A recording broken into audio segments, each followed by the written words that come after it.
వీక్షకులందరికీ నమస్కారం. అమరావతి రాజధాని రైతులకి ప్రభుత్వం ఒక గుడ్ న్యూస్ అందించింది. అమరావతి రాజధాని రైతులు మంత్రి నారాయణ అమరావతి రాజధానికి ఫేజ్ 2లో భూ సమీకరణలో భాగంగా ఆయా గ్రామాల్లో పర్యటిస్తున్నప్పుడు రైతులు ఒక ఇష్యూని రైజ్ చేశారు. వారికి ఉన్న సమస్యని, మా భూములు మీరు గుంజేసుకుంటున్నారు, మరి ఆ భూముల మీద రుణాలు ఉన్నాయి, అప్పులు ఉన్నాయి బ్యాంకుల్లో, భూములు లేవు కాబట్టి వ్యవసాయం చేయడం సాధ్యం కాదు, మేము అప్పులు ఎలా తీర్చాలి, రైతులకి రుణమాఫీ చేయండి అని అడిగారు.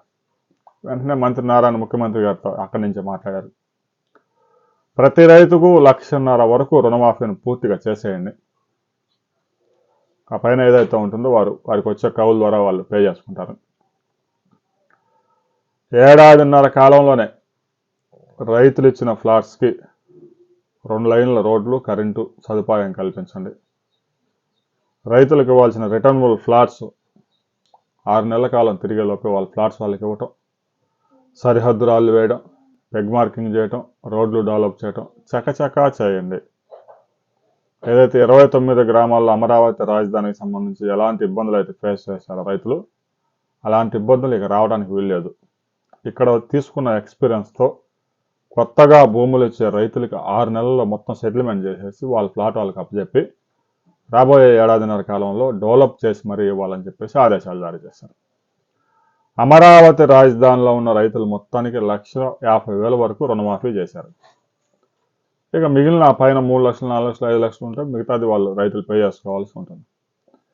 ఇక కౌలు విషయంలో ఫేజ్ 1లో ఏదైతే సేకరించారో ఆ కౌలే వర్తింపజేస్తారు. పరిహారం విషయంలో కూడా అంతే. ప్రస్తుతం 7 గ్రామాల్లో జరీబులు లేవు కాబట్టి మొత్తం మెట్టే కాబట్టి మెట్టకిచ్చిన పరిహారం ఆ రైతులకు ఇస్తారు.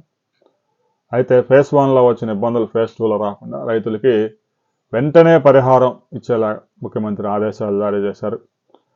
ఈ విధంగా అమరావతి రాజధాని రైతుల మీద ప్రభుత్వం సాఫ్ట్ కార్నర్లో భూములు దానం చేసినందుకు వారికి మెరుగైన సహాయం అందించడానికి ముందుకు వచ్చింది.